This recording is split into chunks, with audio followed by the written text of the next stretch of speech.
Anakku meninggal pada usia 7 tahun. Saat pemakamannya, suamiku berteriak, "Kebodohanmu yang membunuh anak kita." Lalu 7 hari kemudian dia mencuri uangku sebesar 170 juta dan kabur melarikan diri. Suatu hari saat aku membersihkan kamar anakku yang sudah meninggal, aku menemukan sebuah brankas yang isinya membuatku histeris. Ternyata, sebelum ceritanya dimulai, silahkan tulis di kolom komentar dari daerah mana saja teman-teman yang menonton cerita ini. Jangan lupa like dan subscribe agar channel ini bisa semakin berkembang dan bisa mempersembahkan cerita yang lebih menarik lagi. Tanah itu berwarna merah pekat, basah oleh gerimis yang turun sejak pagi. Aroma melati bercampur dengan bau tanah yang baru digali, menempel lekat di udara pemakaman yang pengap. Kiara berdiri kaku di tepi liang lahat. Hijab hitam yang ia kenakan sudah lembab, menempel di pelipisnya. Pandangannya kosong, tertuju pada gundukan tanah yang perlahan meninggi, menimbun peti kayu kecil di dalamnya. Peti itu terlalu kecil. Di dalam sana ada Rafa, putranya. Satu-satunya. 7 tahun yang terasa begitu singkat. Kiara tidak menangis. Air matanya sudah kering sejak 3 hari lalu, tepat saat ia menemukan tubuh mungil Rafa di lantai bawah, di kaki tangga. Terpeleset, kata dokter. Kecelakaan murni. Sekarang, yang tersisa hanyalah rasa kebas. Ia bisa mendengar suara samar-samar orang membacakan doa, suara isak tangis dari kerabat, dan desau angin di antara nisan-nisan. Di sebelahnya berdiri Arkan, suaminya. Pria itu dia membisu sejak di rumah sakit. Wajahnya keras, rahangnya terkatup rapat. Tidak ada air mata di matanya, hanya ada semburat merah yang aneh. Kiara ingin meraih tangannya, mencari kekuatan, tapi aura dingin yang memancar dari Arkan membuatnya ragu. Amin. Suara doa penutup terdengar. Prosesi selesai. Satu persatu pelayat mulai menghampiri Kiara. Mereka menepuk bahunya, mengucapkan bela sungkawa. Yang tabah ya, Mbak Kiara. Rafa anak baik, dia pasti masuk surga. Kiara hanya mengangguk, seperti robot. Mulutnya terlalu kaku untuk mengucapkan terima kasih. Saat itulah Arkan bergerak. Pria itu, yang sedari tadi diam seperti patung, tiba-tiba maju 1 langkah. Matanya menatap lurus ke arah Kiara, nyalang dan penuh kebencian. Para pelayat yang hendak beranjak pergi, berhenti melangkah. Arkan, panggil Kiara lirih, melihat keanehan di wajah suaminya. Ini semua salahmu. Suara Arkan memekik, membelah keheningan pemakaman. Teriakan itu begitu keras, hingga membuat beberapa ibu-ibu terlonjak kaget. Kiara membeku. Jantungnya serasa berhenti berdetak. Apa maksudmu? Arkan menunjuk lurus ke wajah Kiara dengan jari telunjuk yang gemetar. Urat-urat di lehernya menonjol. Kamu, istri macam apa kamu? Seharian di rumah tapi tidak bisa menjaga anak 1. Dunia Kiara runtuh.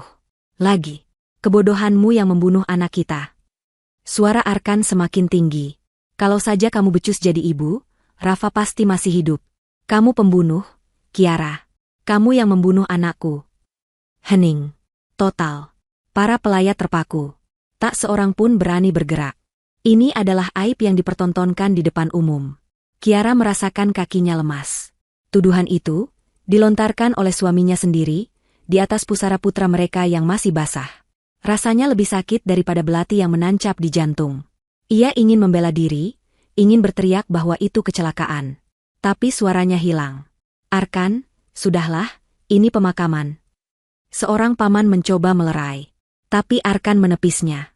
Dia harus tahu. Semua orang harus tahu. Saya hidup dengan perempuan bodoh yang membunuh anak saya sendiri. Kiara tidak sanggup lagi. Ia tidak peduli dengan bisik-bisik yang mulai terdengar. Ia tidak peduli dengan tatapan iba bercampur penghakiman dari para pelayat. Yang ia tahu, pria yang ia cintai baru saja menghancurkan sisa-sisa hatinya. Pandangannya menggelap, dan ia jatuh terkulai di atas tanah merah yang basah, tepat di sisi makam Rafa. 7 hari berlalu sejak insiden di pemakaman itu. Rumah terasa seperti kuburan baru. Arkan tidak pernah tidur di kamar mereka lagi. Dia menempati kamar tamu di lantai bawah. Tidak ada percakapan. Hanya ada denting piring saat Arkan makan, jika dia kebetulan makan di rumah, atau suara pintu dibanting saat dia pergi dan pulang kerja. Kiara mencoba bicara, tapi Arkan selalu membuang muka. Di matanya, Kiara hanya melihat kebencian yang sama seperti di pemakaman. Kiara menghabiskan hari-harinya di kamar Rafa. Memeluk baju putranya, mencium bantalnya. Duka itu masih mencekik. Tapi di atas duka, ada rasa bersalah yang ditanamkan paksa oleh Arkan. Benarkah ini salahnya? Harusnya ia ada di mana saat itu? Ia sedang di dapur, membuatkan Rafa puding coklat kesukaannya. Rafa bilang ingin bermain di kamarnya. Kiara hanya lengah 15 menit. Malam itu, setelah acara tahlilan hari ke-7 selesai, rumah kembali sepi. Para tamu sudah pulang. Kiara duduk sendirian di ruang tengah, menatap foto Rafa yang tersenyum lebar. Arkan bahkan tidak hadir di acara doa untuk putranya sendiri. Dia bilang ada urusan mendadak di kantor. Kiara merasa ada yang salah. Sangat salah. Perasaan tidak enak itu mendorongnya bangkit. Ia berjalan ke kamar tamu. Pintunya tidak dikunci. Ia membukanya perlahan. Kosong. Tempat tidurnya rapi. Arkan tidak ada di sana. Kiara beralih ke kamar utama mereka. Ia membuka lemari pakaian besar. Sisi miliknya masih utuh. Tapi sisi milik Arkan kosong. Semua kemeja kerjanya, kaos santainya, celana panjangnya hilang. Hanya tersisa beberapa gantungan baju kosong. Jantung Kiara mulai berdebar kencang. Tidak mungkin. Dia berlari ke meja kerja kecil di sudut kamar. Di sanalah mereka menyimpan brankas kecil. Brankas tempat mereka menyimpan tabungan darurat dan uang tunai untuk renovasi rumah yang mereka rencanakan. Uang itu berjumlah 170 juta rupiah. Brankas itu terbuka. Dan isinya kosong. Kiara terduduk lemas di lantai. Napasnya tercekat. Arkan telah pergi. Suaminya telah kabur. Dia tidak hanya meninggalkannya dalam duka yang paling dalam, tapi dia juga menuduhnya sebagai pembunuh. Dan sekarang, dia mencuri semua tabungan mereka. Tabungan yang sebagian besar adalah hasil kerja keras Kiara menerima pesanan kue sebelum ia memutuskan fokus mengurus Rafa. Kiara menatap nanar ke dinding yang kosong. Tuduhan di pemakaman itu bukan ungkapan duka seorang ayah. Itu adalah sebuah rencana. Arkan sengaja membuatnya tampak bersalah di depan semua orang.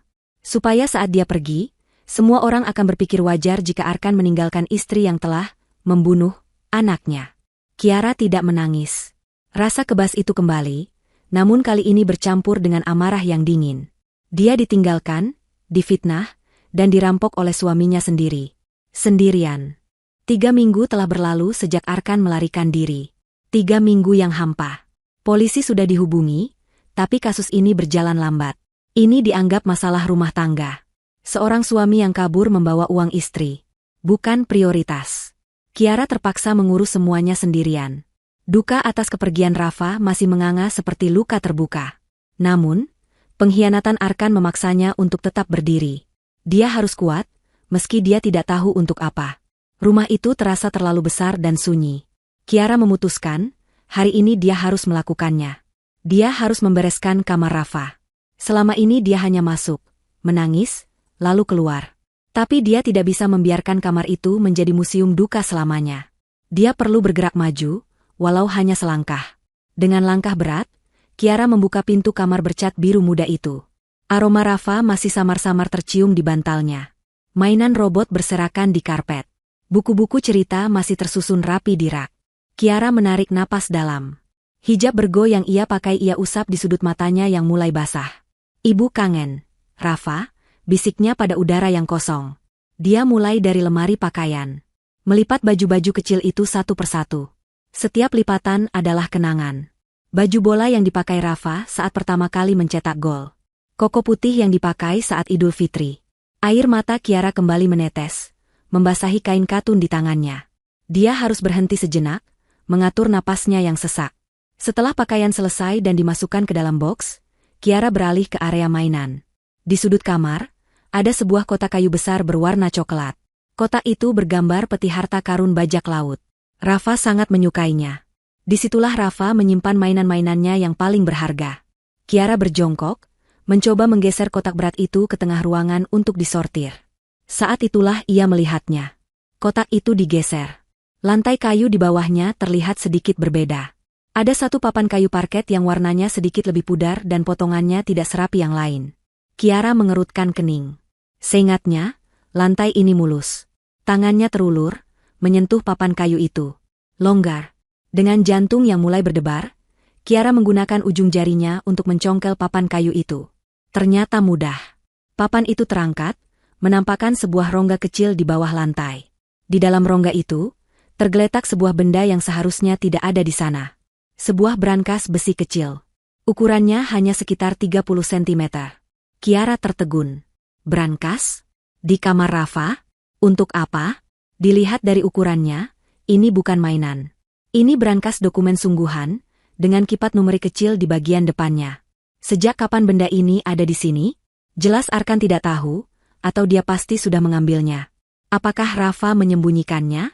Tapi Rafa baru berusia 7 tahun. Rasa penasaran mengalahkan kebingungannya. Kiara menarik brankas itu keluar. Debu menempel tipis di permukaannya. Dia mengamatinya. Brankas ini butuh kode 4 digit. Rafa. Apa kode yang mungkin dipakai oleh anak sekecil itu? Kiara mencoba tanggal lahir Rafa. Gagal. Lampu merah kecil berkedip. Dia mencoba tanggal lahir Arkan. Gagal. Tanggal lahirnya. Gagal. Tanggal pernikahan mereka. Gagal. Kiara hampir menyerah. Mungkin ini hanya kebetulan. Mungkin ini brankas lama milik penghuni rumah sebelumnya.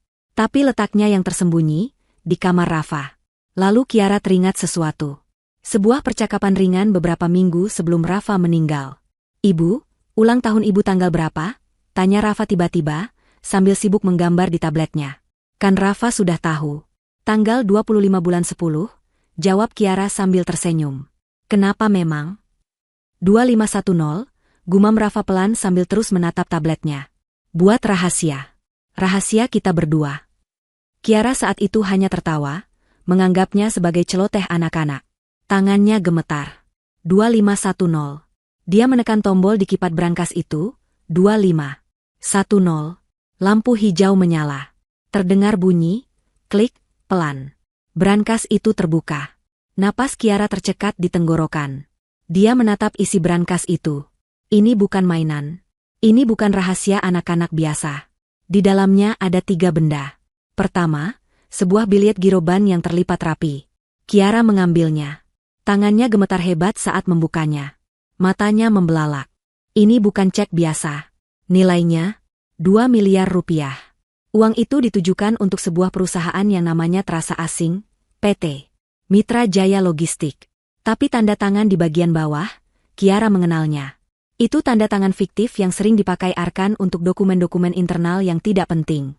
Tapi kenapa ada di cek senilai 2 miliar? Benda kedua adalah 2 buah flash disk. Keduanya berwarna hitam polos, tanpa label. Kiara menyingkirkan cek dan flash disk itu. Matanya tertuju pada benda ketiga. Benda yang membuat hatinya paling berdebar. Secarik kertas merah. Kertas Asturo yang biasa dipakai Rafa untuk tugas kerajinan tangan. Kertas itu dilipat kecil. Dengan jari-jari yang kaku karena syok, Kiara membuka lipatan kertas itu. Di atasnya, ada tulisan tangan. Tulisan khas anak kelas 1 SD. Besar-besar, miring, dan sedikit tidak beraturan. Itu jelas tulisan tangan Rafa. Hanya ada satu kalimat di kertas itu.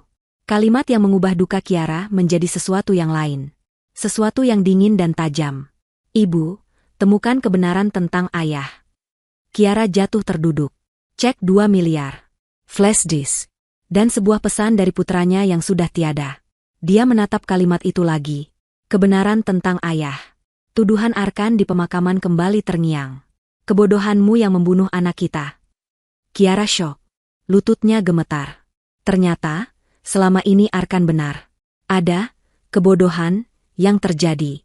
Tapi kebodohan itu bukan kelalaian Kiara menjaga Rafa.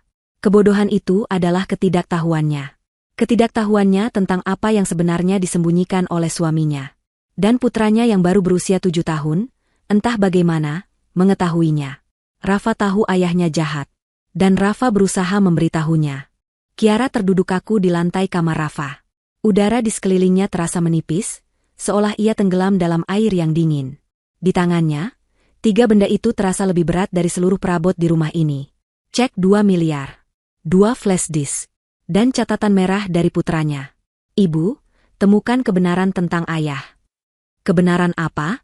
Apa yang lebih buruk dari seorang suami yang kabur dengan wanita lain dan mencuri semua uang tabungan? Apa yang lebih buruk dari seorang ayah yang menuduh istrinya membunuh anak mereka di depan umum? Kiara menatap 2 flash disk hitam itu. Rafa tidak mungkin memilikinya. Ini pasti milik Arkan. Putranya pasti telah mengambilnya dari ruang kerja Arkan. Rafa pasti tahu Arkan sangat menginginkan benda ini. Rasa takut yang dingin mulai menjalar di punggungnya. Tapi rasa takut itu kalah oleh sebuah desakan yang lebih kuat. Desakan untuk tahu.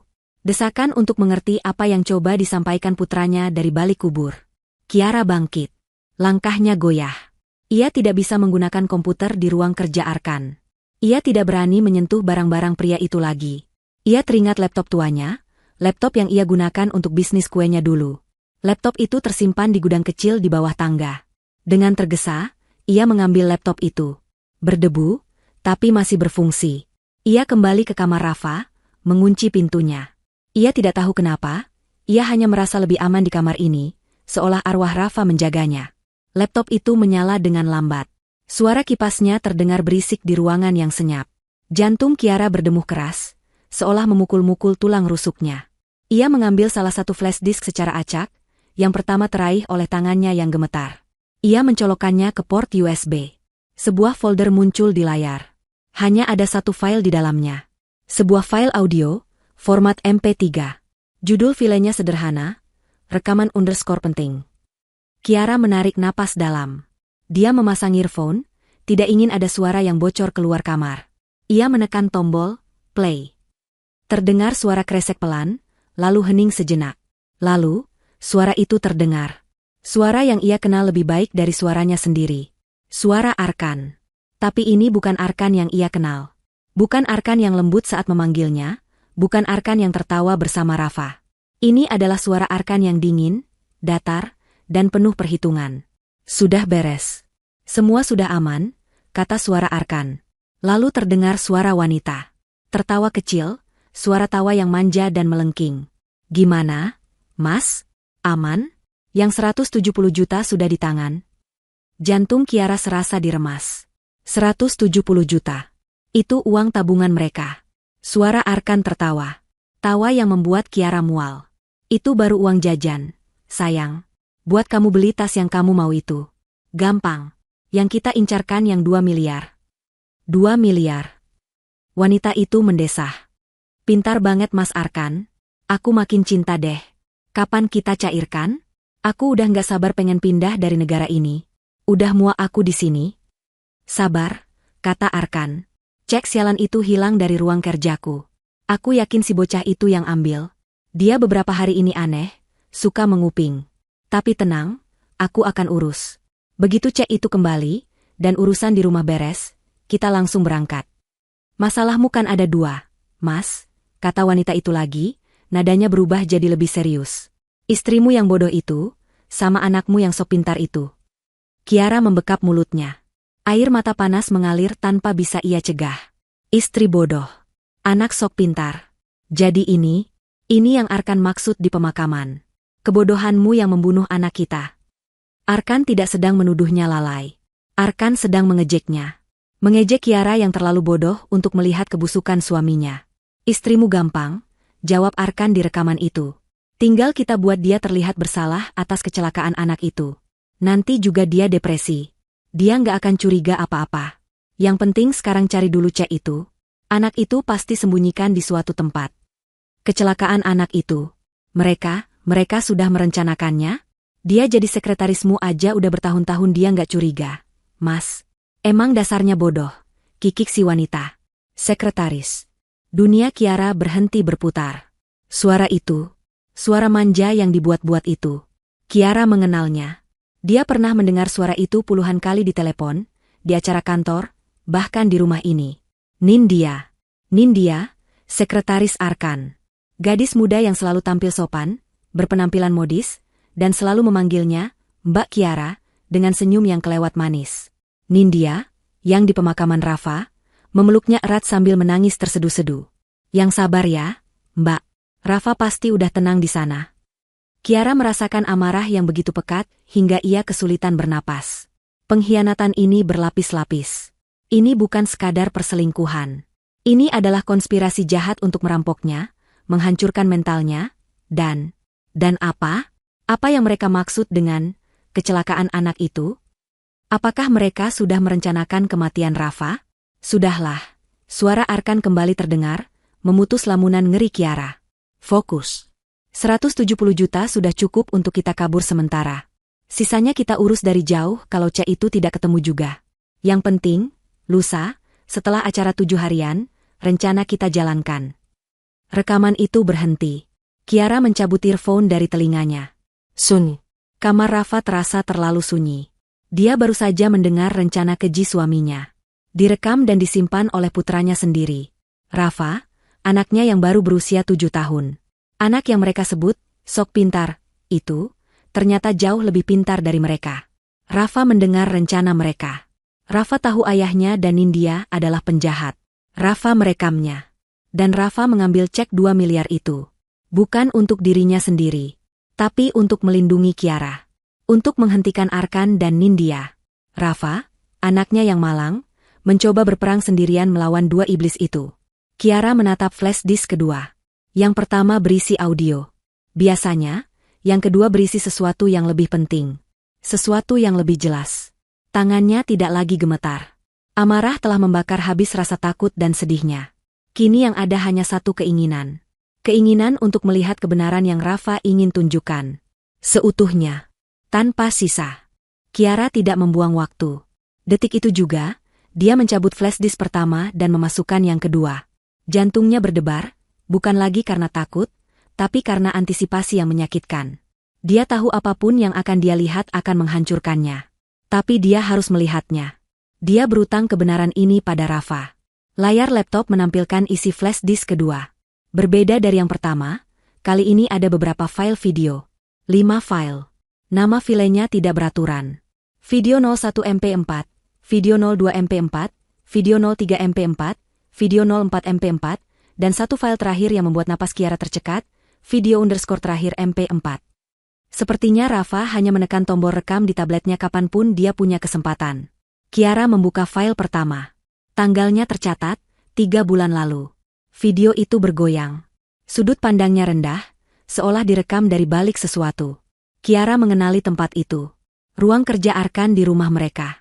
Video itu tampaknya direkam dari balik rak buku kecil di sudut ruangan. Rafa pasti menyembunyikan tabletnya di sana. Video itu merekam Arkan yang sedang duduk di meja kerjanya. Lalu Nindya masuk. Dia tidak memakai seragam kantornya. Dia memakai gaun tidur tipis. Kiara terbelalak. Nindya ada di rumah mereka saat Kiara tidak ada. Video itu tanpa suara. Tapi pemandangannya sudah cukup jelas. Nindya duduk di pangkuan Arkan. Mereka berciuman. Mesra. Penuh gairah. Mual naik ke tenggorokan Kiara. Jadi ini sudah berlangsung lama. Di bawah atap rumahnya sendiri. Di ruangan tempat suaminya bekerja. Kiara menutup video pertama. Dia tidak sanggup melihatnya lebih lama. Dia membuka video kedua. Tanggalnya 2 bulan lalu. Kali ini direkam dari ruang keluarga. Tablet itu sepertinya disembunyikan di antara tumpukan bantal sofa.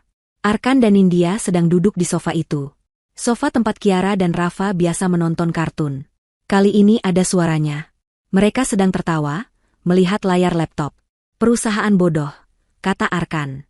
Aku bisa keluarkan uang miliaran dari mereka, dan tidak ada yang tahu. PT. Mitra Jaya Logistik ini adalah kunci kita. Sayang. Kamu memang jenius, Mas, puji Nindya. Cepat, ajari aku cara memalsukan tanda tangannya. Biar aku bisa bantu. Kiara mematung. PT. Mitra Jaya Logistik. Itu nama perusahaan yang tertera di cek 2 miliar. Jadi itu perusahaan fiktif. Perusahaan cangkang yang dibuat Arkan untuk mencuci uang. Kiara menutup video kedua. Dia sudah melihat cukup.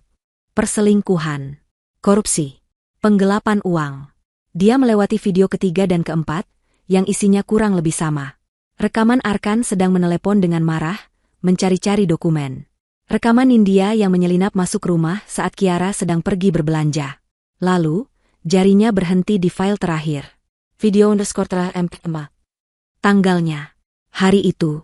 Hari Rafa meninggal. Kiara merasa seluruh darah di tubuhnya surut ke kaki. Tangannya sedingin es. Dia menekan tombol, play. Video ini berbeda. Sudut pandangnya dari atas. Kiara langsung mengenali tempatnya. Di pagar pembatas lantai 2, menghadap langsung ke area tangga utama. Rafa pasti menyembunyikan tabletnya di antara pot-pot tanaman hias buatan yang Kiara letakkan di sana. Awalnya video itu hanya menampilkan tangga yang kosong. Lalu terdengar suara. Suara Kiara sendiri, dari kejauhan. Dari dapur di lantai bawah. Rafa, mainnya sudah dulu ya. Ayo turun, puding coklat kesukaanmu sudah jadi. Kiara di depan laptop terisak. Dia ingat betul momen itu. 5 menit sebelum dunianya hancur. Lalu di video itu, Arkan muncul di lantai atas. Dia baru keluar dari kamar tidur utama. Wajahnya tegang dan marah. Dia tampak sedang berbicara di telepon, tapi suaranya pelan. Aku tidak peduli, bisik Arkan di telepon, Cek itu pasti ada di rumah ini. Anak itu ya, aku curiga padanya. Dia terlalu banyak tahu. Kamu urus Nindya, pastikan dia siap. Aku akan bereskan urusan di sini. Arkan menutup telepon. Wajahnya menyeratkan kekalutan. Saat itulah, Rafa muncul di rekaman. Dia keluar dari kamarnya, mungkin hendak turun ke bawah untuk mengambil puding buatannya. Rafa berjalan ceria, tidak menyadari ayahnya sedang berdiri di sana dengan wajah membunuh. Arkan melihat Rafa. Matanya menyipit. Rafa, panggil Arkan. Suaranya berat dan tidak ramah. Rafa berhenti. Iya, ayah. Kemari kamu. Arkan berjalan cepat menghampiri Rafa, tepat di ujung tangga. Kamu ambil apa dari ruang kerja ayah? Rafa tampak bingung dan takut. Rafa nggak ambil apa-apa, ayah. Jangan bohong, bentak Arkan. Kembalikan cek itu. Dan hapus semua rekaman di tabletmu. Rafa mundur selangkah. Rekaman apa? Rafa nggak ngerti. Kamu pikir ayah bodoh? Arkan menerjang ke depan. Dia mencengkeram lengan kecil Rafa.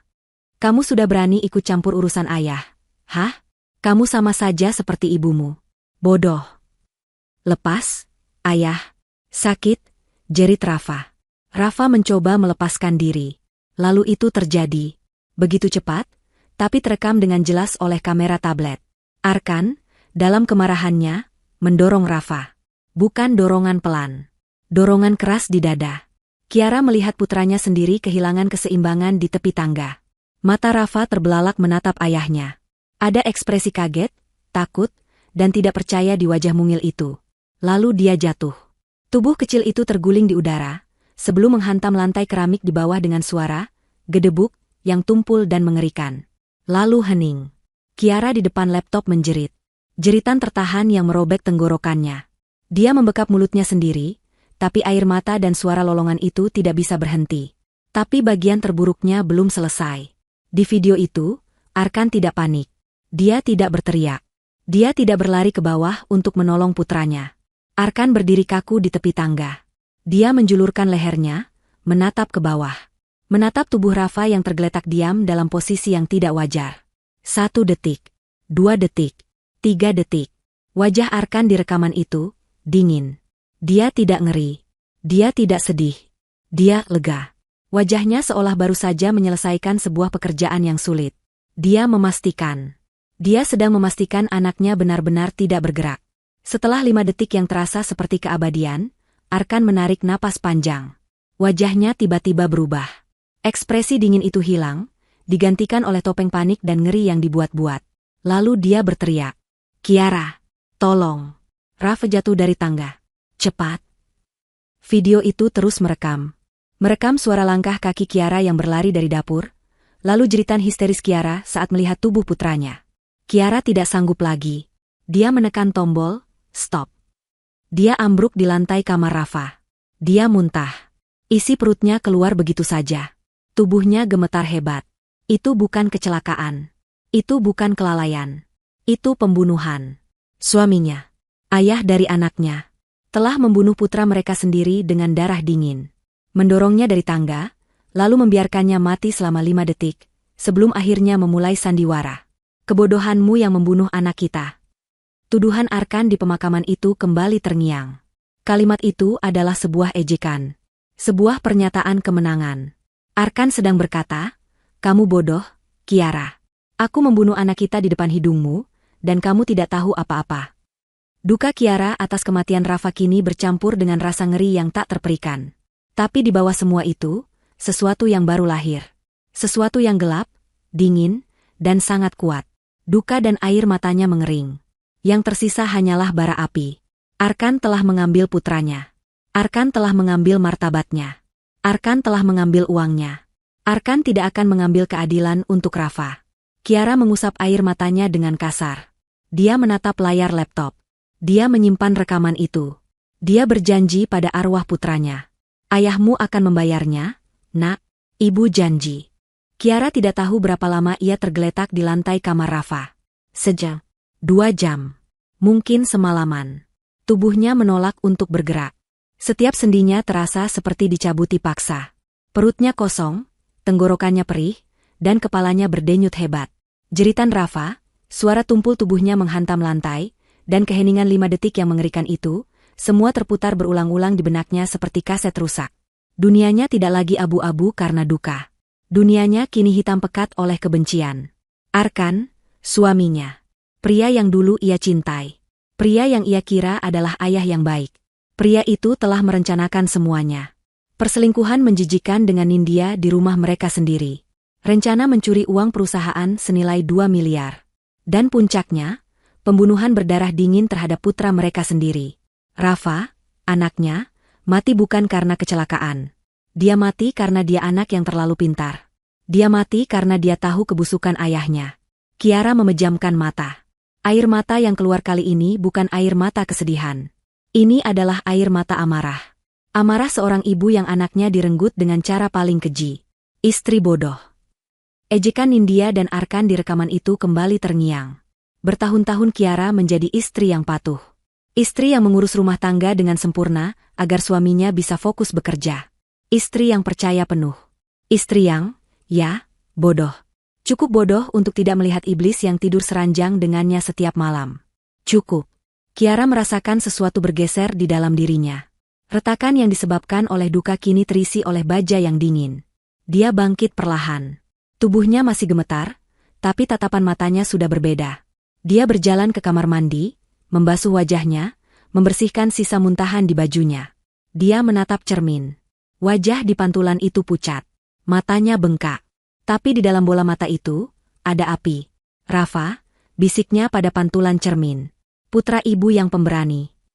Rafa tidak meninggalkan bukti-bukti itu agar Kiara menangis seumur hidup. Rafa, di usianya yang baru 7 tahun, telah melakukan penyelidikan. Dia mengorbankan nyawanya untuk memberikan senjata kepada ibunya. Ibu, temukan kebenaran tentang ayah. Pesan itu bukan permintaan. Itu adalah sebuah perintah. Sebuah warisan.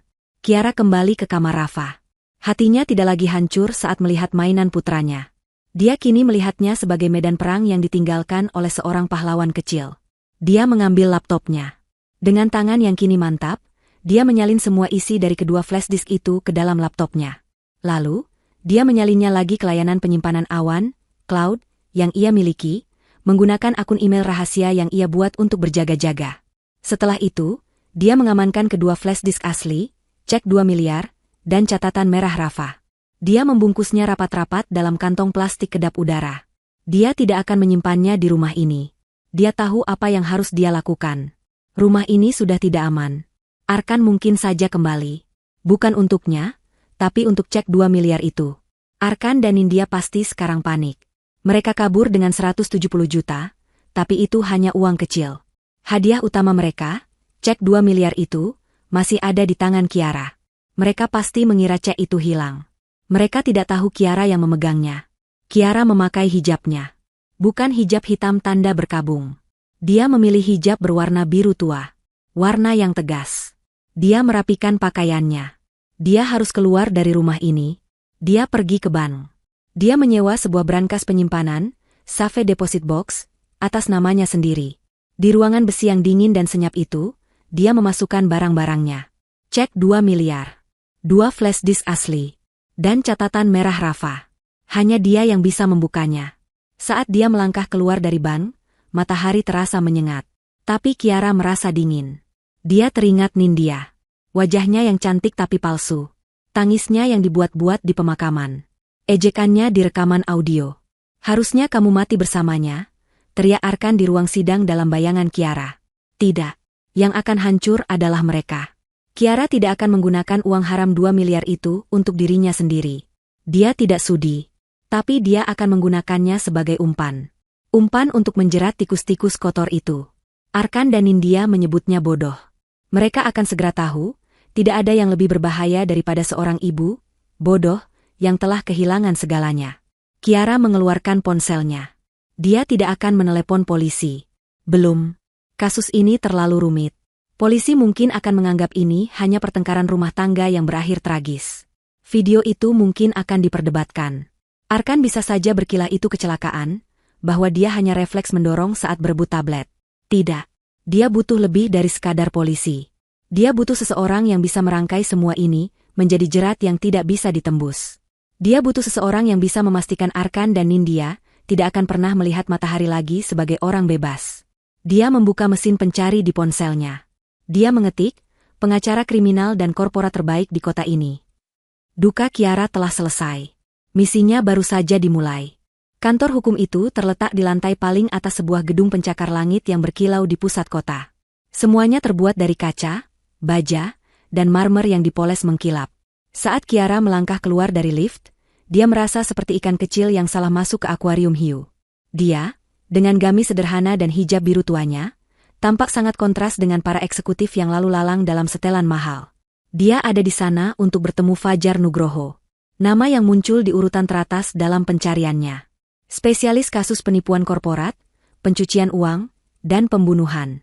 Reputasinya mahal, dingin, dan tidak pernah kalah. Kiara duduk di ruang tunggu yang mewah. Dia tidak gugup. Dia hanya fokus. Dia memutar ulang rencananya dalam hati. Ibu Kiara, panggil seorang sekretaris. Kiara bangkit dan mengikuti sekretaris itu ke sebuah ruangan sudut yang luas. Pemandangan kota terbentang di balik jendela kaca raksasa. Fajar Nugroho sedang berdiri membelakanginya, menatap keluar jendela. Dia berbalik. Pria itu berusia akhir 40-an, tatapannya tajam, dan setelan jasnya tampak sangat mahal. Silakan duduk, Ibu Kiara, katanya tanpa senyum. Suaranya berat dan penuh wibawa. Sekretaris saya bilang, ini mendesak. Kiara duduk. Dia tidak membuang waktu. Nama saya Kiara. 3 minggu lalu, anak saya, Rafa, meninggal dunia. Usianya 7 tahun.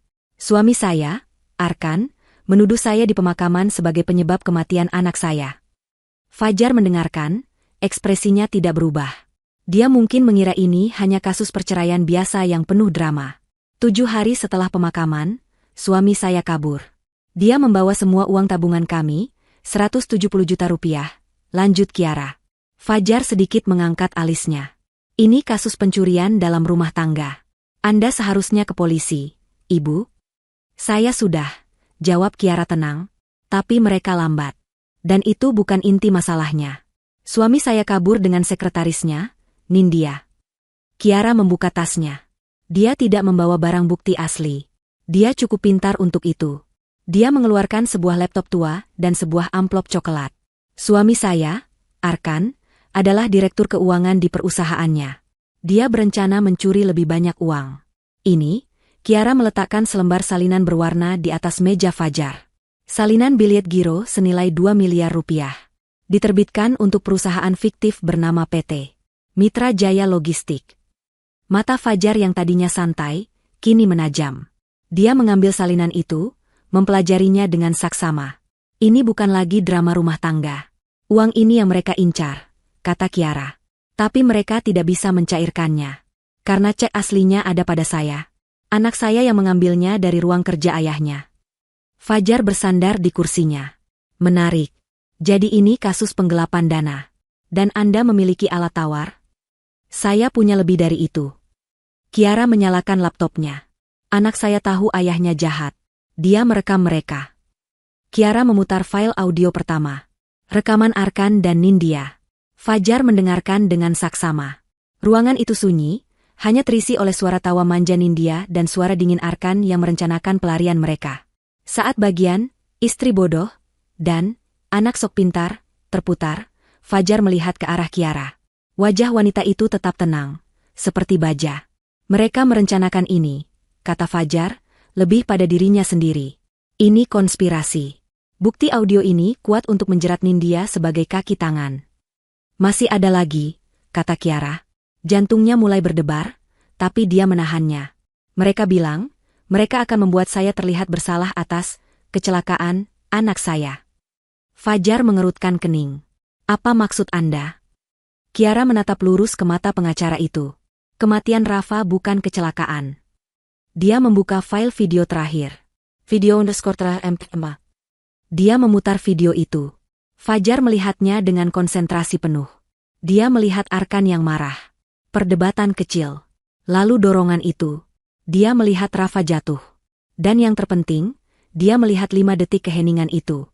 Fajar melihat Arkan berdiri diam di puncak tangga, menatap ke bawah. Memastikan putranya tidak bergerak. Sebelum akhirnya dia memakai topeng duka dan berteriak memanggil istrinya. Fajar memundurkan video itu. Dia memutarnya lagi. Kali ini dalam gerak lambat. Fokus pada ekspresi Arkan. Setelah video selesai, Fajar menutup laptop itu perlahan. Dia terdiam untuk waktu yang lama. Matanya menatap Kiara dengan cara yang berbeda. Bukan lagi tatapan pada klien, tapi tatapan penuh hormat. "Ibu Kiara," katanya pelan, suaranya kini tidak lagi dingin, tapi penuh amarah yang terkendali. "Anak Anda, dia adalah saksi yang luar biasa. Dan Anda?" "Saya mau mereka dihukum," potong Kiara. Suaranya datar. "Saya tidak peduli biayanya. Saya mau Arkan dan India membayar untuk setiap detik penderitaan anak saya. Saya mau mereka membusuk di penjara." Fajar mengangguk. Dia berdiri, berjalan ke mejanya, dan menekan tombol intercom. "Rina, batalkan semua janji saya sore ini. Kita punya pekerjaan besar." Dia kembali menatap Kiara. "Kita tidak bisa serang semua sekaligus. Kita harus pintar. Arkan itu licik. Dia akan memakai pengacara terbaik. Dia akan bilang itu kecelakaan." "Jadi apa rencana Anda?" tanya Kiara. "Kita gunakan keserakahan mereka," kata Fajar. "Kita serang mereka dari sisi penggelapan dana dulu. Itu bukti yang paling jelas dan tidak terbantahkan. Cek itu, dan rekaman audio itu, sudah cukup untuk membuat perusahaan Arkan dan polisi bergerak." Fajar mulai berjalan mondar-mandir. "Saya akan hubungi Dewan Direksi Perusahaan Arkan. Mereka adalah korban.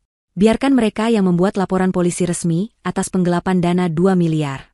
Ini akan membuat status Arkan dan Nindya berubah dari pasangan kabur menjadi buronan korporat."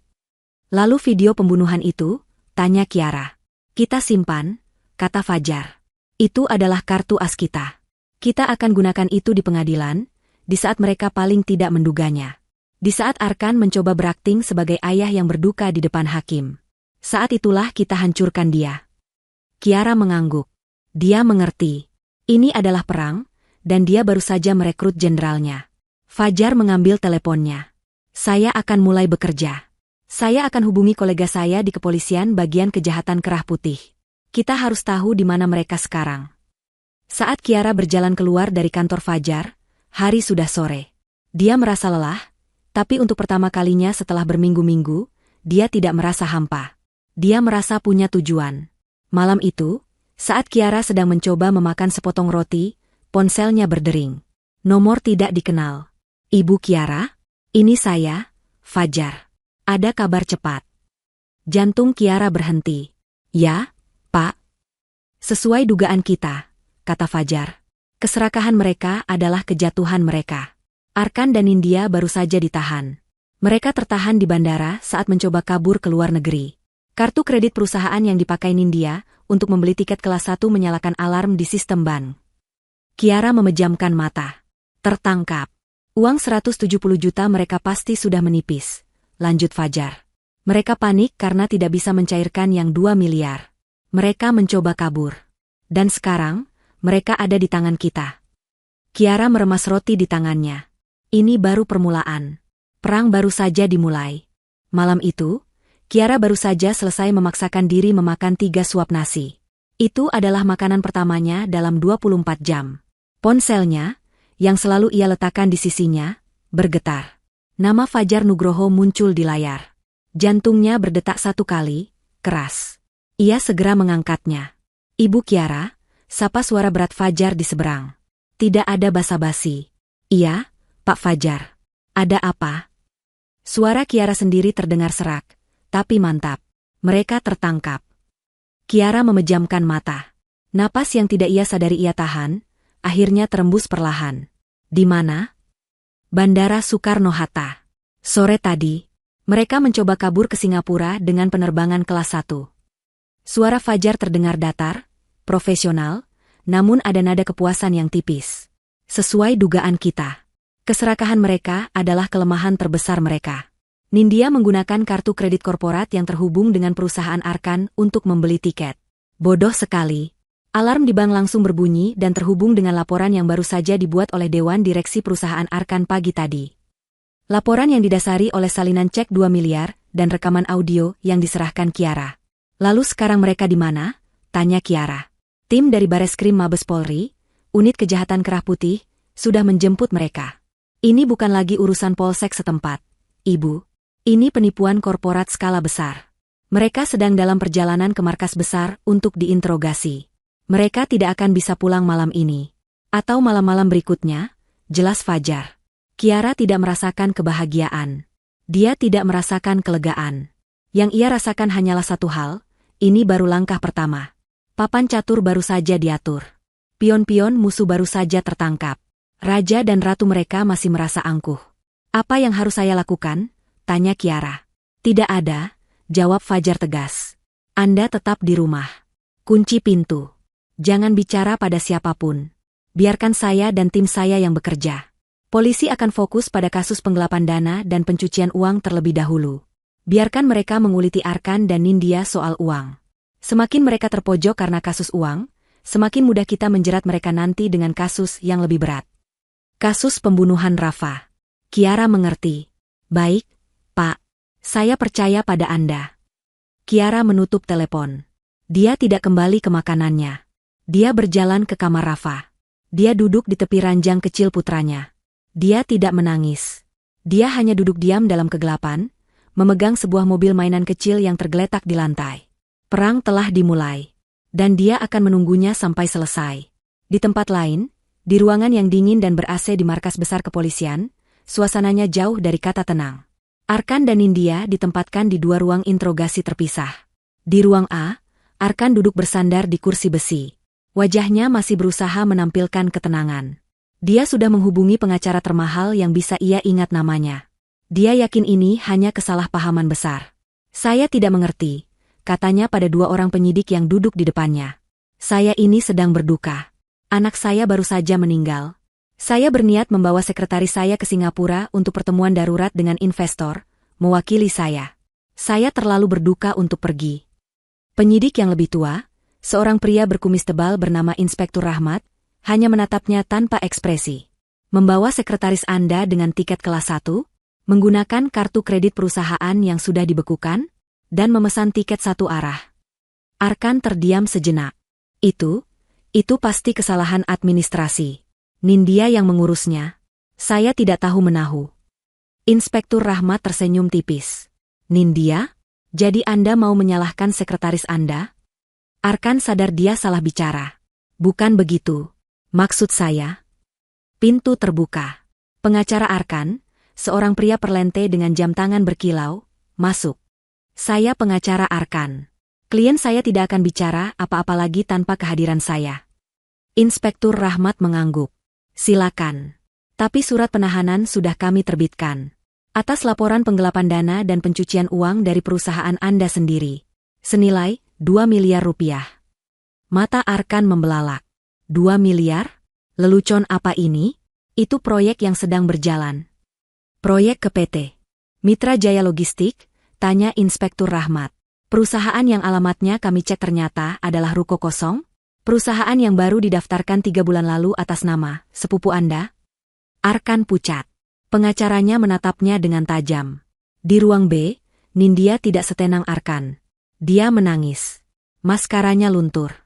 Dia tidak punya pengacara mahal. Dia hanya seorang sekretaris yang terjerat cinta buta dan janji kemewahan. Seorang pengacara umum yang ditunjuk negara duduk di sebelahnya, tampak lelah. Saya tidak tahu apa-apa, isak Nindya. Saya hanya mengikuti perintah Pak Arkan. Dia atasan saya. Penyidik di depan Nindya, seorang polwan muda yang tegas, meletakkan setumpuk dokumen. Mengikuti perintah untuk membuat perusahaan fiktif? Mengikuti perintah untuk memalsukan dokumen tender? Mengikuti perintah untuk kabur ke luar negeri? Saya tidak tahu itu fiktif, pekik Nindya. Saya pikir itu proyek rahasia. Pak Arkan bilang ini untuk masa depan kami. Dia bilang kami akan menikah. Polwan itu menghela napas. Nindya, Anda tahu berapa uang yang Anda dan Arkan bawa kabur? 170 juta rupiah. Uang tunai. Itu uang siapa? Itu uang Pak Arkan. Bukan. Itu uang istrinya. Kiara. Anda tahu, wanita yang suaminya Anda rebut. Nindya semakin terisak. Dia tahu dia sudah tamat. Kabar penangkapan Arkan dan Nindya menyebar seperti api di kalangan internal perusahaan. Dewan direksi, yang marah karena hampir kecolongan 2 miliar, memberikan tekanan penuh pada kepolisian. Fajar bekerja di balik layar. Dia mengatur pertemuan antara Kiara dan tim psikolog, mempersiapkannya untuk kemungkinan persidangan. Dia juga secara hukum mewakili Kiara dalam gugatan perceraian dan hak asuh, yang kini berubah menjadi gugatan atas penipuan dan pencurian. 2 hari kemudian, pengacara Arkan bertemu dengan kliennya di ruang tahanan. Wajahnya muram. Gawat, Arkan, katanya. Mereka punya buktinya. Alur transaksi ke PT Mitra Jaya Logistik itu sangat jelas. Mereka sudah membekukan rekening fiktif itu. Arkan mencengkeram jeruji sel. Uang 170 juta itu. Pakai uang itu untuk jaminan. Apapun. Pengacaranya menggeleng. Uang 170 juta itu sudah habis. Terpakai untuk menyewa jet pribadi yang gagal, membayar hutang-hutang Nindya, dan menyogok orang di bandara. Uang itu ludes. Arkan terbelalak. Habis? Lalu yang 2 miliar, desak Arkan. Kita harus cairkan itu. Ceknya. Cek itu ada di ruang kerjaku. Pasti masih di sana. Pengacaranya menatapnya dengan aneh. Arkan. Itu masalah utamanya. Polisi menggeledah rumahmu. Mereka menggeledah ruang kerjamu. Cek 2 miliar itu, tidak ada. Cek itu hilang. Dunia Arkan serasa runtuh. Uang 170 juta habis. Uang 2 miliar yang ia andalkan untuk pelarian hilang. Dia tertangkap. Dia tidak punya uang. Dia tidak punya apa-apa. Kiara. Desisnya. Pasti perempuan bodoh itu. Dia pasti yang mengambilnya. Arkan tidak sadar, di sel terpisah, Nindya sedang gemetar ketakutan. Dia sendirian. Arkan tidak menemuinya. Pengacaranya bilang situasinya sangat buruk. Dia menangis, bukan karena cinta, tapi karena takut. Takut akan puluhan tahun hidup di balik jeruji. 5 hari berlalu di dalam sel tahanan yang dingin dan berbau pesing. Bagi Nindya, itu terasa seperti 5 tahun. Kemewahan, janji pernikahan di luar negeri, dan tas-tas mahal terasa seperti mimpi yang jauh. Realitasnya adalah baju tahanan berwarna oranye yang kasar dan tatapan dingin dari tahanan lain. Arkan, pria yang ia puja, tidak bisa ia temui. Mereka ditahan di blok terpisah. Pengacaranya, seorang pria parubaya bernama Pak Danang yang ditunjuk negara, mengunjunginya setiap hari dengan berita yang semakin buruk. Mereka punya semuanya. Nindya, kata Pak Danang di ruang kunjungan yang sempit. Rekening koran, bukti transfer, akta perusahaan fiktif. Mereka akan menuntutmu dengan pasal berlapis. Pencucian uang, penggelapan dana, pemalsuan dokumen. Jaksa menuntut hukuman maksimal. 20 tahun. 20 tahun? Nindya merasa napasnya hilang. Tidak. Itu tidak adil. Itu semua ide Arkan. Saya hanya mencintainya. Saya hanya membantunya. Pak Danang memijat pelipisnya. Nindya, di mata hukum, hanya membantu, itu namanya kaki tangan. Dan Arkan pengacaranya jauh lebih lihai. Mereka sudah mulai membangun narasi. Narasi apa? Tanya Nindya, matanya memerah karena takut. Narasi bahwa Arkan adalah seorang suami yang berduka. Pikirannya kalut setelah kematian putranya. Dan sekretarisnya yang ambisius, Pak Danang menunjuk Nindya, memanfaatkan situasi itu. Menggodanya, mengurus semua dokumen, kotor, di belakangnya, dan meyakinkannya untuk kabur. Mereka akan melukiskanmu sebagai dalang kejahatan ini. Dan Arkan sebagai korban yang patah hati. Mulut Nindya terbuka. Tapi itu bohong. Dia yang merencanakan semuanya. Dia yang bilang Kiara bodoh. Dia yang... Buktikan, potong Pak Danang. Itu kata-katamu melawan kata-kata seorang direktur yang kaya raya. Tebak siapa yang akan lebih dipercaya pengadilan. Nindya ambruk di kursinya. Dia akan dikorbankan. Arkan, pria yang berjanji akan memberinya dunia, akan melemparkannya ke tumpukan sampah untuk menyelamatkan dirinya sendiri. Rasa cinta yang dulu ia rasakan, kini menguap, digantikan rasa benci dan takut yang luar biasa. Sementara itu, di kantor hukumnya yang mewah, Fajar Nugroho sedang menyusun langkah berikutnya. Dia tahu Arkan akan menyalahkan Nindya. Itu adalah langkah standar bagi pelaku kejahatan kerah putih yang narsisistik. Dan dia akan menggunakan itu sebagai senjatanya. Waktunya memecah belah mereka, kata Fajar pada dirinya sendiri. Dia menghubungi Pak Danang, pengacara Nindya. Dia tidak bisa bertemu langsung, itu akan melanggar etika. Tapi dia bisa, secara kebetulan, bertemu di kantin pengadilan, tempat banyak pengacara berkumpul. Fajar melihat Pak Danang sedang memesan kopi. Fajar mendekat. Pak Danang, rekan sejawat, sapa Fajar ramah. Pak Danang menoleh, sedikit terkejut melihat pengacara sekelas Fajar menyapanya. Pak Fajar, suatu kehormatan. Sedang menangani kasus besar di sini? Seperti biasa, Fajar tersenyum tipis. Saya dengar Anda menangani kasus Nindya. Sekretaris Arkan. Pak Danang langsung waspada. Ya, kasus yang rumit. Fajar menepuk bahu Pak Danang pelan. Klien Anda itu loyal sekali, ya? Saya dengar dia menanggung semua kesalahan, bilang itu idenya. Padahal, terus terang, saya kasihan padanya. Kasihan? Ya, pengacara Arkan itu teman saya. Dia bilang strateginya sudah jelas. Arkan akan bersaksi bahwa dia sedang depresi berat. Nindya yang mengurus semua keuangan, semua dokumen. Nindya yang punya akses. Nindya yang punya motif. Dia yang mendorong Arkan untuk kabur. Klien Anda akan jadi tumbal, kata Fajar, sambil membayar kopinya. Wajah Pak Danang mengeras. Fajar baru saja mengkonfirmasi ketakutan terburuknya. Saya turut prihatin, Pak Danang. Semoga berhasil, kata Fajar, lalu berlalu pergi. Benih keraguan itu sudah ditanam. Pak Danang segera kembali ke ruang tahanan menemui Nindya. Benar seperti yang saya duga, kata Pak Danang. Pengacara Arkan sudah menyebar cerita bahwa kamu dalangnya. Kamu akan jadi satu-satunya terdakwa di sini, Nindya. Arkan akan bebas, atau setidaknya mendapat hukuman ringan karena tidak waras sementara. Tidak. Dia tidak boleh melakukan ini padaku, jerit Nindya, mencengkeram rambutnya. Dia jahat. Dia iblis. Kalau begitu, bantu saya, kata Pak Danang. Beri saya sesuatu untuk melawan. Apapun. Bukti bahwa ini idenya. Bukti bahwa dia memanipulasimu. Nindya berpikir keras, air matanya mengalir deras. Saya tidak punya apa-apa. Semua komunikasi lewat telepon. Dia pintar. Dia tidak pernah menulis apapun di pesan. Pak Danang mendesah. Dia hampir kehilangan harapan. Saat itulah Fajar melancarkan serangan terakhirnya. Serangan yang presisi dan mematikan. Malam itu, Pak Danang menerima sebuah email dari alamat anonim. Isinya singkat, Anda pengacara Nindya, klien Anda sedang ditipu. Dengarkan ini, demi keadilan. Di bawahnya, terlampir sebuah file audio. Pak Danang ragu, tapi rasa penasarannya mengalahkan. Dia mengunduh file itu, memasang earphone, dan menekan play. Itu adalah rekaman audio. Jernih.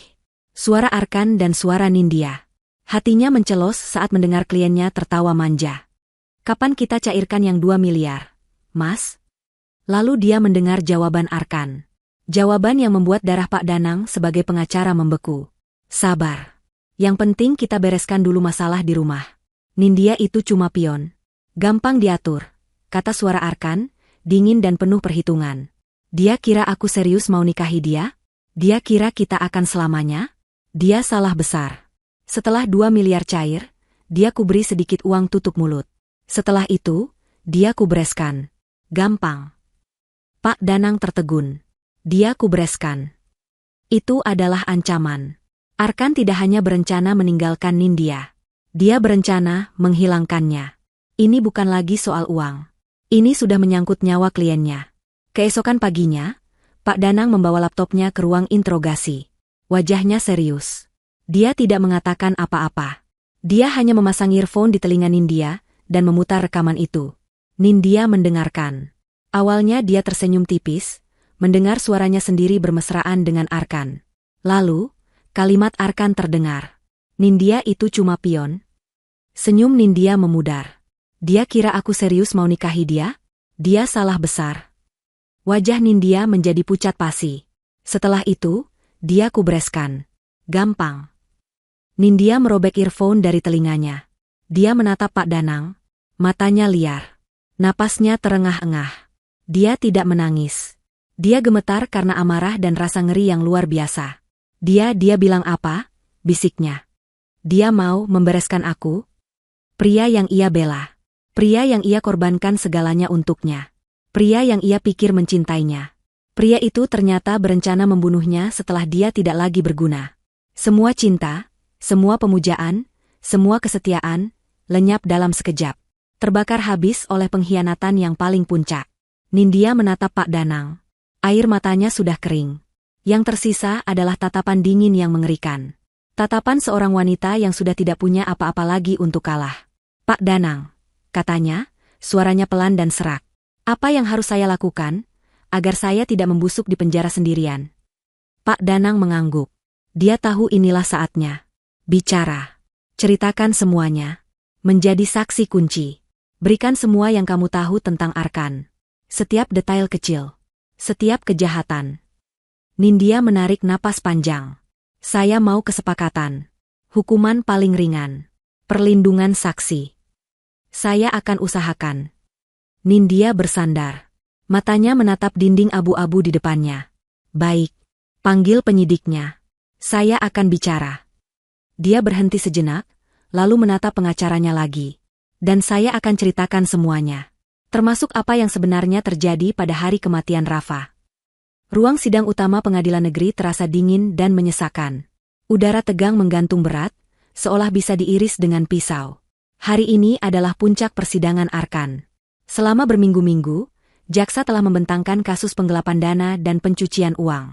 Pengacara Arkan bekerja keras, melukiskan kliennya sebagai suami patah hati yang dimanipulasi oleh sekretarisnya, Nindya. Arkan sendiri memainkan perannya dengan sempurna. Dia duduk di kursi terdakwa, mengenakan kemeja putih bersih, wajahnya muram, dan sesekali mengusap matanya seolah menahan duka yang mendalam atas putranya. Kiara duduk di barisan paling depan, tepat di belakang meja jaksa penuntut. Hijabnya hari ini berwarna abu-abu muda, warnanya setenang baja. Dia menatap lurus ke punggung Arkan. Pria itu tidak pernah sekalipun berani menoleh ke arahnya sejak sidang dimulai. Di sebelahnya, Fajar Nugroho duduk dengan tenang, map-map dokumen tersusun rapi di depannya. Sidang hari ini, kata hakim ketua, suaranya menggema, adalah untuk mendengarkan kesaksian dari saksi kunci, saudari Nindya. Semua mata tertuju ke pintu samping. Nindya masuk, diborgol, dan mengenakan rompi tahanan. Dia tampak sangat berbeda. Wajahnya pucat tanpa riasan, rambutnya yang dulu tergerai indah kini diikat asal-asalan. Dia berjalan ke kursi saksi tanpa menatap siapapun. Saudari Nindya, apakah Anda bersumpah akan mengatakan yang sebenarnya? Saya bersumpah, jawab Nindya, suaranya pelan tapi jelas. Jaksa penuntut, seorang wanita tegas bernama Ibu Ratna, memulai. Saudari Nindya, Anda didakwa sebagai kaki tangan dalam kasus penggelapan dana senilai 2 miliar rupiah. Pengacara terdakwa Arkan menyatakan bahwa Andalah dalang di balik semua ini. Bahwa Anda memanfaatkan terdakwa yang sedang berduka. Apa tanggapan Anda? Nindya menarik napas. Dia menoleh, menatap Arkan untuk pertama kalinya. Mata Arkan membelalak kaget, memberi isyarat padanya untuk diam. Tapi Nindya sudah melewati batas ketakutannya. Itu bohong, kata Nindya. Matanya kini beralih ke jaksa. Semuanya adalah ide Arkan. Dari awal sampai akhir. Ruang sidang mulai berbisik. Pengacara Arkan melompat berdiri. Keberatan, Yang Mulia. Saksi mencoba. Ditolak, kata hakim. Saksi hanya menjawab pertanyaan. Lanjutkan, jaksa. Bisa Anda jelaskan? Tanya Ibu Ratna. Arkan yang membuat PT Mitra Jaya Logistik. Dia yang mengajari saya memalsukan tanda tangan. Dia yang merencanakan pelarian kami. Dia bilang, Nindya menelan ludah, suaranya bergetar karena amarah, bahwa dia akan segera mencairkan uang 2 miliar, dan setelah itu dia akan membereskan saya. Arkan memucat. Bohong. Dia mengada-ada. Dia stres, teriak Arkan dari kursinya. Diam, bentak hakim.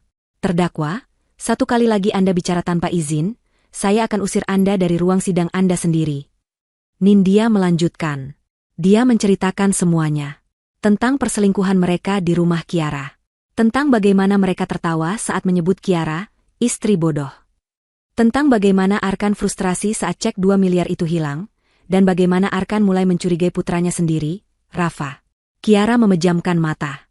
Mendengar semua itu diakui di depan umum terasa seperti disiram air asam, tapi dia bertahan. Pengacara terdakwa bilang, kliennya sangat mencintai putranya. Duka itu yang membuatnya tidak stabil, kata Jaksa Ratna, suaranya tajam. Benarkah terdakwa Arkan sangat mencintai putranya? Nindya tertawa. Tawa yang kering dan mengerikan. Mencintai? Dia menyebut anaknya, anak sok pintar. Dia marah karena Rafa terlalu banyak tahu. Dia kesal karena Rafa mengambil cek yang dia butuhkan. Keberatan, Yang Mulia. Ini fitnah, seru pengacara Arkan. Ditolak, sahut hakim lagi. Jaksa, apa relevansi semua ini dengan kasus penggelapan dana? Ibu Ratna menatap hakim. Relevansinya adalah motif, Yang Mulia. Kami akan membuktikan bahwa terdakwa Arkan tidak hanya bersalah atas penggelapan dana, tapi juga melakukan kejahatan yang jauh lebih keji untuk menutupi kejahatan keuangannya. Ibu Ratna memberi isyarat pada Fajar. Fajar mengangguk, menyerahkan sebuah flash disk kepada petugas pengadilan. Flash disk kedua. Kartu as. Yang Mulia, kata Ibu Ratna, saksi Nindya telah memberikan kami bukti baru. Sebuah kesaksian yang akan mengubah jalannya persidangan ini. Dia adalah saksi mata atas apa yang sebenarnya terjadi pada hari kematian almarhum Rafa. Jantung Arkan seolah berhenti berdetak. Dia menatap Nindya dengan ngeri. Apa maksud Anda? Tanya hakim, keningnya berkerut. Saya ada di sana, kata Nindya. Suaranya kini nyaris berbisik, tapi terdengar jelas di mikrofon. Saya ada di dalam mobil, di seberang jalan. Arkan menelepon saya, menyuruh saya menunggu di sana. Dia bilang dia akan membereskan masalah anak itu dan mengambil ceknya. Saya melihat semuanya dari jauh, dari kamera ponsel saya. Itu bohong. Nindya tidak ada di sana. Tapi Fajar dan Pak Danang sudah menyusun skenario ini. Nindya harus punya alasan legal untuk tahu apa yang terjadi. Kebohongan kecil untuk mengungkap kebenaran besar. Saya tidak mengerti, kata pengacara Arkan, mulai panik. Kami memiliki bukti video, Yang Mulia, kata Jaksa Ratna. Bukti yang direkam oleh almarhum Rafa sendiri. Dan kami meminta saksi Nindya untuk mengkonfirmasi apa yang dia lihat. Layar besar di ruang sidang menyala. Petugas memutar file, video _terakhir MP4. Ruang sidang hening. Mereka melihat tangga itu. Mereka mendengar suara Kiara dari dapur. Lalu mereka melihat Arkan, wajahnya penuh amarah. Mereka melihat Rafa yang kecil dan polos. Mereka mendengar bentakan Arkan. Jangan bohong. Kembalikan cek itu. Hapus semua rekaman. Mereka melihat Arkan mencengkeram lengan Rafa. Dan kemudian, mereka melihat dorongan itu. Tidak. Jeritan itu datang dari Kiara. Dia melompat berdiri, tangannya menunjuk ke layar. Dia mendorongnya. Arkan, kamu membunuh anakku. Kekacauan meletus. Para pengunjung berteriak ngeri. Palu hakim diketuk berkali-kali. Tenang. Semuanya tenang. Tapi video itu terus berputar.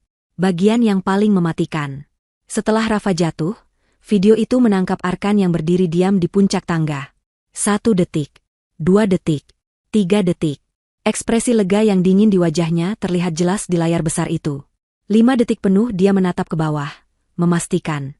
Sebelum akhirnya dia memakai topengnya dan berteriak memanggil Kiara. Ruang sidang senyap. Napas semua orang tertahan. Hakim, jaksa, pengacara, pengunjung, semua mata kini tertuju pada Arkan. Wajah Arkan tidak lagi pucat. Wajahnya merah padam. Sandiwaranya hancur. Topengnya telah dirobek di depan semua orang. Pengacaranya menatapnya dengan jijik dan ngeri. Saudari Nindya, suara Jaksa Ratna memecah keheningan yang mencekam. Apakah itu yang Anda lihat? Ya, bisik Nindya, menangis sungguhan. Dia membunuhnya. Dia membunuh anaknya sendiri hanya karena uang. Semua pertahanan Arkan runtuh. Rencana yang ia susun rapi. Kebohongan yang ia bangun. Semuanya hancur berkeping-keping oleh rekaman yang dibuat oleh anak yang ia benci. Bohong. Arkan melompat dari kursinya, menunjuk ke arah Nindya, lalu ke Kiara. Semua bohong. Kalian berdua yang menjebak saya. Dia menatap Kiara. Matanya nyalang, penuh kegilaan. Kamu, Kiara, dasar perempuan bodoh. Harusnya kamu mati bersamanya. Harusnya kalian berdua mati. Ruang sidang terhenyak. Saya tidak membunuhnya. Arkan tertawa, tawa histeris yang menggema. Dia yang bodoh. Kenapa dia harus ikut campur? Kenapa dia harus merekam? Anak itu pantas mati karena menghalangi jalanku. Hening. Total. 1 minggu kemudian, ruang sidang itu kembali terisi. Kali ini, suasananya muram, tapi tenang. Hari ini adalah hari pembacaan vonis. Arkan masuk, kini tidak lagi angkuh.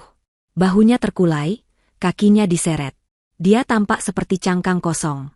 Nindya duduk di kursi terdakwa lain, di seberangnya, menanti vonisnya sendiri. Kiara duduk di tempat yang sama. Dia mengenakan hijab putih bersih. Di sebelahnya, Fajar Nugroho tampak tenang. Hakim ketua masuk, membawa lembaran-lembaran kertas yang akan menentukan nasib 2 orang di depannya. Setelah mempertimbangkan semua bukti, rekaman audio, rekaman video, hakim memulai, suaranya berat, kesaksian dari saksi Nindya, dan pengakuan terdakwa Arkan di muka persidangan. Hakim berhenti sejenak, menatap Arkan. Terdakwa Arkan. Anda terbukti secara sah dan meyakinkan bersalah atas kejahatan berlapis, korupsi dan penggelapan dana perusahaan, pencucian uang, dan pembunuhan berencana terhadap putra kandung Anda sendiri, Rafa. Suara hakim meninggi. Perbuatan Anda, yang membunuh darah daging Anda sendiri demi keserakahan dan untuk menutupi kejahatan Anda, adalah tindakan paling keji yang tidak bisa dimaafkan oleh akal sehat dan kemanusiaan. Tidak ada satupun hal yang meringankan. Oleh karena itu, hakim mengambil palu, pengadilan menjatuhkan hukuman, mati. Palu diketuk 1 kali. Keras. Arkan tidak bereaksi. Dia hanya menatap kosong ke depan. Seolah jiwanya sudah lama pergi. Lalu hakim beralih ke Nindya. Terdakwa Nindya. Anda terbukti bersalah atas persekongkolan dalam penggelapan dana dan pemalsuan dokumen. Namun, mempertimbangkan kejujuran Anda, penyesalan Anda, dan kerjasama Anda sebagai saksi kunci, justice kolaborator, yang mengungkap kejahatan yang lebih besar, pengadilan menjatuhkan hukuman 7 tahun penjara, dipotong masa tahanan. Nindya menunduk. Air matanya menetes.